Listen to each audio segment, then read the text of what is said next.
Hey, hey, hey. How is everybody?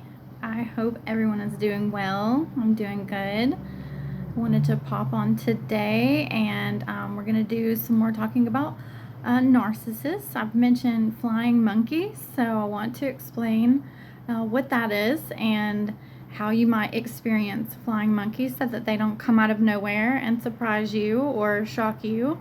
I want you to expect them because they will be there. There will be people that feel sorry for the pity party that the narcissist throws when you cut them off, when they no longer have your supply.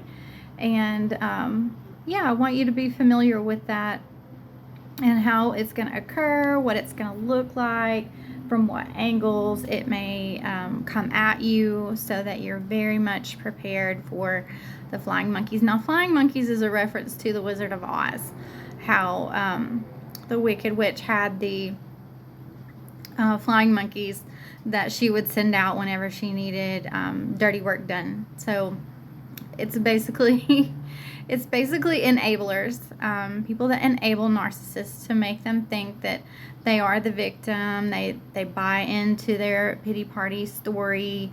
They will listen to them and only them. They will not explore the other side to really dig in and investigate. It's low vibrational people as well, ones that are not healed. They're not doing the work on themselves. They have nothing better to do than try to jump in and defend the narcissist because they feel like they're the ones being done wrong, and they have no interest in checking out how the other person might be doing, because they just fall hook, line, and sinker for the stories that they're told. They don't have anything better to do with their time, basically. So enablers, let's call it what it is, and not just flying monkeys all the time. I can already hear people talking about me now. She's talking about flying monkeys. Flying monkeys is from Wizard of Oz, but enablers is what they really are. So you're gonna encounter enablers while you're still in the karmic cycle with the narcissist, because I've had to deal with gaslighting from both my ex-husband's mother, his best friend,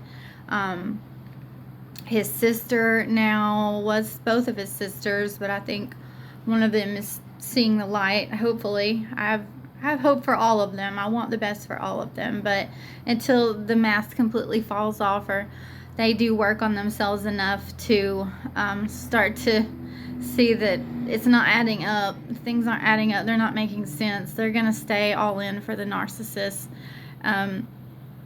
But I did have to experience it. These people said that they cared about me and that they loved me, and especially when I was going through my divorce, it was, well, I will never take his side if he did that to you. Well, he did that to me and still took his side. Or daily phone calls from his sister telling me that she loved me, but yet she was covering up a lot of things for him, and still is saying she would go to war for him, even though she knows very well what he's done. She just doesn't want him to be publicly humiliated. She doesn't want all of his dirty laundry to be aired out.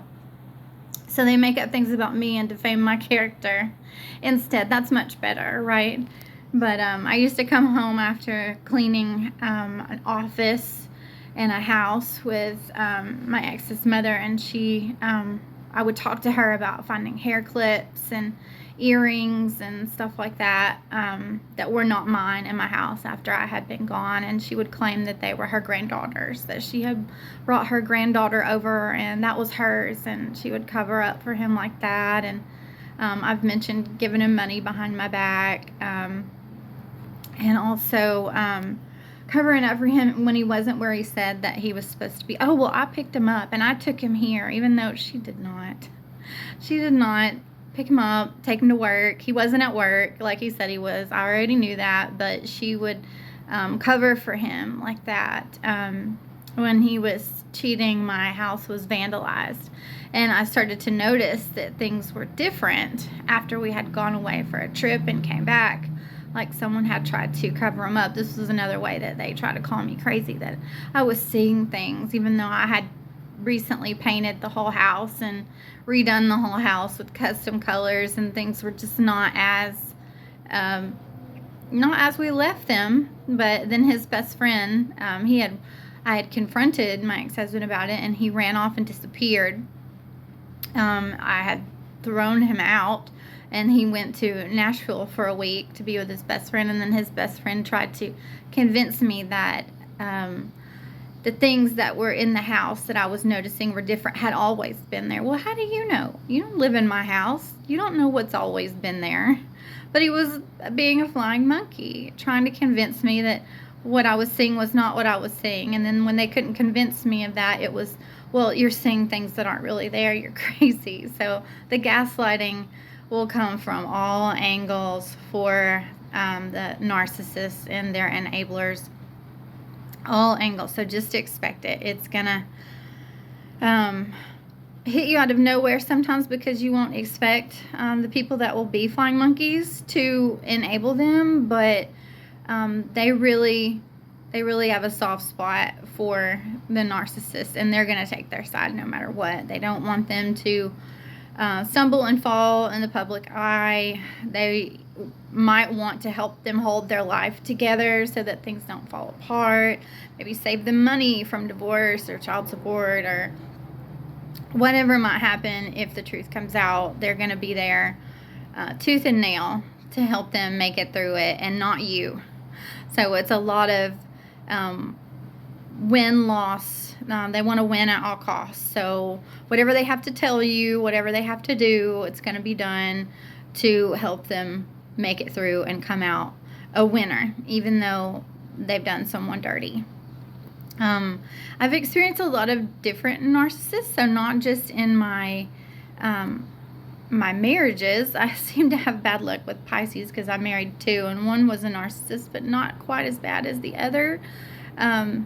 See, I don't have good luck with Pisces at all. I seem to have a soft spot for them, but they very much took advantage of that. But another Pisces that I had dated was he was like a trainer of mine that I worked for at Dairy Queen, and he love bombed me by accidentally paying me for 2 weeks, at different times, 2 weeks that I was not supposed to get paid for. And then I was told by my boss, once by him and once by my direct boss, to not report it, that it was fine, it would just be brushed under the rug. And then when I called him out on being a married man, because I found this out later that he had covered that up, and I called him out on it, and in turn he reported to payroll the 2 weeks that I was had paid for by mistake, and so they recouped one whole paycheck of mine. And so I didn't get anything for 2 weeks. I didn't get any pay for 2 weeks. And my electricity was very much depending on that, so I went without electricity. These are ways that they will try to come back and bite you and control you and dominate the situation. So a love bomb can easily be flipped on its head and turned into a tactic to sabotage. So watch out for that as well. Yeah, I just want to let you guys know, because a lot of these times the flying monkeys, they can be people that you don't even know, people that you haven't even met, that they've gone to, little side pieces that they have that come out of nowhere. You don't even know these people, but they're so astute to you. They've studied you, and they've tried to be you because they think that that's what the narcissist likes. And of course, you've been their power supply, so you make them feel like Superman. So undoubtedly, they've talked about you to their side pieces, so they know exactly. They've been creeping, but little did you know the side pieces have been trolling you for a long time. So they will come out of nowhere. People you didn't even know were side pieces will be commenting on your pictures or reporting your content if you have a platform. And when I've talked about spiritual gifts, they would come out of nowhere and say, "Are you sure it's not psychosis?" No, you're just wrapped up with this man that has told you nothing but horrible things about me, when in fact you know nothing about me at all. And you feel like a hero swooping through, commenting, being like, I got her for you. But really, you're not relevant at all. It's just a waste of time. Go put that time and effort and energy into yourself and break the ties with the narcissist like I'm trying to do, because he's only going to suck you dry. I feel bad for the side pieces. I really do. A lot of narcissists, they live double lives. I found this out, well, not only by the cheating, but also by just things that they liked that they didn't do with me. Getting drunk and being very rough, and finding out the hard way that that's actually what they liked from a partner. They just didn't introduce that at home. They put that on reserve for the side pieces and the creeping. That was a shock to wake up with bruises and not know where they came from, and that was something that they liked that they just never told me about, and they just held that back for the side pieces. Wasn't something that the wifey was accustomed to. Wasn't a part of themselves that they were willing to reveal at home. It's something that they chased outside. So that was a shock. But it's going to be lots of contradictions, things that they do that when they get called out, they will try to turn it around on you and turn you into the victim for doing the very same things that they themselves do, and try to distance themselves from it, like they never did it when you were together. That it's just you did it, and on your own, and I never knew about it. That's such a contradiction, but it will happen time and time again. They're walking contradictions. So don't feel bad about it. Just document it so that you have that in your back pocket if you ever need to show that this was not, you were not acting alone in certain things that they may try to just blame shift onto you. When they do get called out on their contradictions or their double lives, they're going to turn into the Hulk in 2 seconds. So be ready for that rage. No matter how big or small they are, they're going to turn into the Hulk to try and intimidate and bully you and keep you from speaking your truth and stepping into your power. Back to when my house got broken into, there were things that were there that his best friend was trying to tell me that I wasn't seeing, that he admitted were there, and they were different in the house that hadn't been covered up. He tried to blame it on my 14-year-old son at the time, that, well, he must have had a party because he didn't go away with us on the trip when we went out of town. So he must have had a party at the house. And I presented my son with a get out of jail free card. And I said, if you had a party, you had people over, if you know where these marks on the wall that weren't there before came from, please let me know, and you will not get in any trouble for it. I just want to explain what happened to the house so that I can feel safe here again, because it felt like someone had been in my house. And I was worried about a break-in. Did somebody have our key? We had left our key outside for his nephew to come in and feed the dogs. So I thought maybe somebody had gotten a hold of the key and they still have it. So someone could easily come back in our house when we're not expecting it. My son said no, he didn't have any friends over. He would utilize the get out of jail free card if he had anything to do with it, but he had no idea. And I very much believed him and still do to this day. So I said, let's get cameras. If something has happened to our house while we weren't here, there's no explanation for it, then let's get cameras in case somebody does have our key. And then if they come back, we can catch them, and I'll feel safe here again.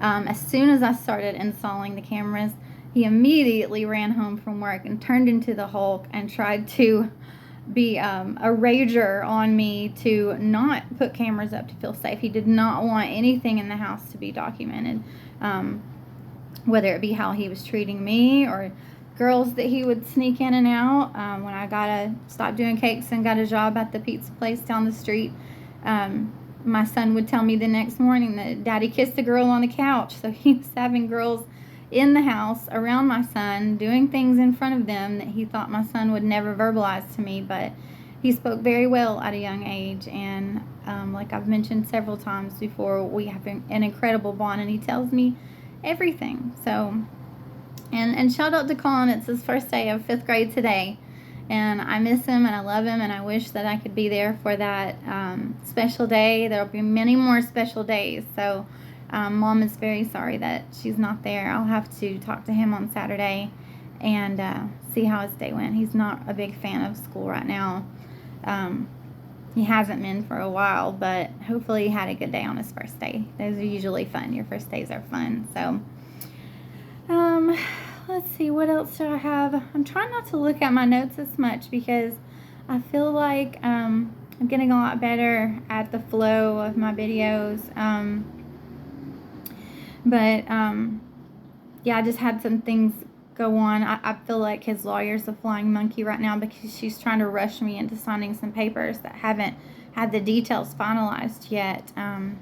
If they want me to have supervised visitation still, but they won't set up a visitation schedule. There's been no one that has been appointed to be the supervisor of said visitation, so I'm not signing the papers until that's set into stone, because as soon as I sign it, they'll be like, well, we couldn't find anybody, so I guess you don't get to see them because we have nobody to supervise it. I'm not going to be caught into that trap. They tried to put that it had to be therapeutic visits when I have not been diagnosed with any mental illness. I have not been court ordered to any therapy. I completed the psychological evaluation as requested, so I'm not going to let them force me into therapy just to be able to see my son, just like the charities that offered help to me if I would admit that I had a mental disorder or drug dependency. 2 of them did, and I won't accept that, so I'm definitely not going to accept the supervised visitations to be forced into some kind of mental health situation, and then also letting them introduce yet another mental health professional that will try and say something that fits their narrative. I'm not going to step into that. So whenever this is set and I have a schedule, phone calls seem to be scheduled, although one has not happened yet, so I haven't talked to my son in almost 2 weeks. But when the visitation is set with a supervisor, or the court appoints a supervisor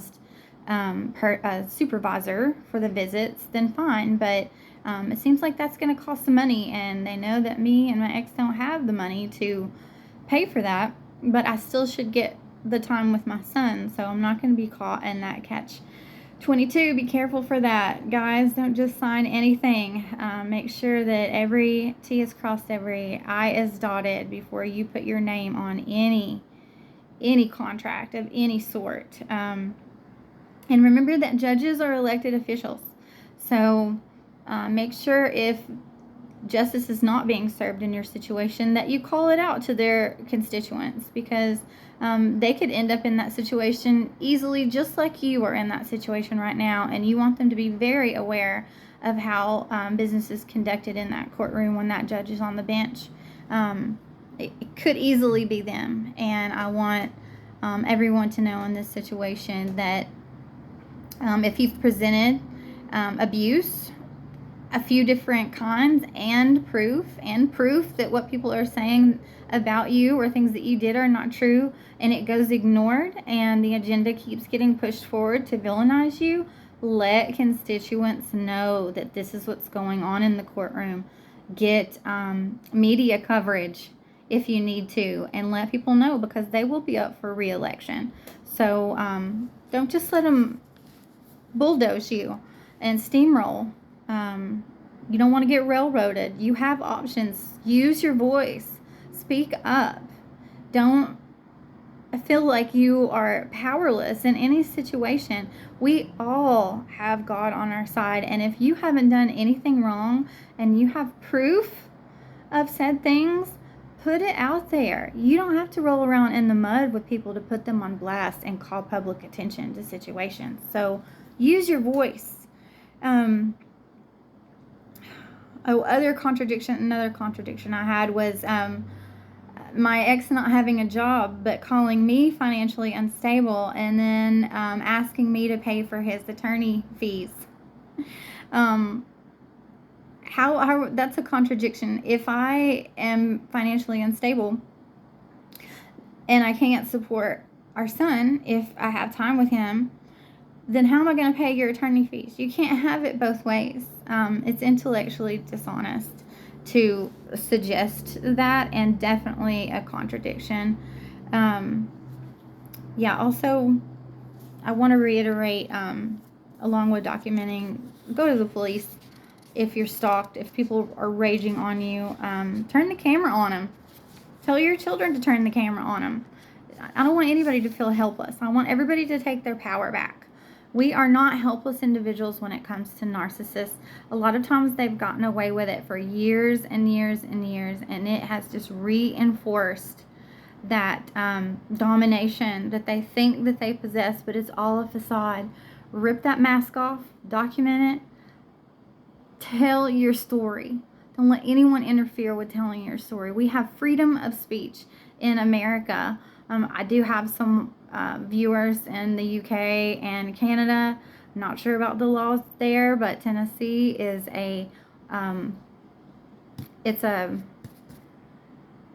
what's the word for it? Only one person has to know that the content is being made, that things are being recorded. You don't have to tell. It's a one party state. So you only have to know. Only one party has to know. So you don't have to tell them that you're recording them. If you tell them, it's a courtesy, but you don't have to tell them at all. So hope everybody's doing well. I really want to thank people for watching my channel. If this is your first time, welcome. If this is not your first time, I want to say I'm glad to have you back. It's really great if you want to contact me. Don't ask to meet up, but my email is in the description box. Please like and share and subscribe. You can't comment yet. There's too many trolls, but eventually I will open it up to that. But yeah, just thank you guys. I have so many views and my subscribers are growing. I am really excited about the growth of the channel and this platform that God has given me, because I'm going to use it for good and I want to help you all. I love you. God loves you. You're never alone. Till next time. Bye.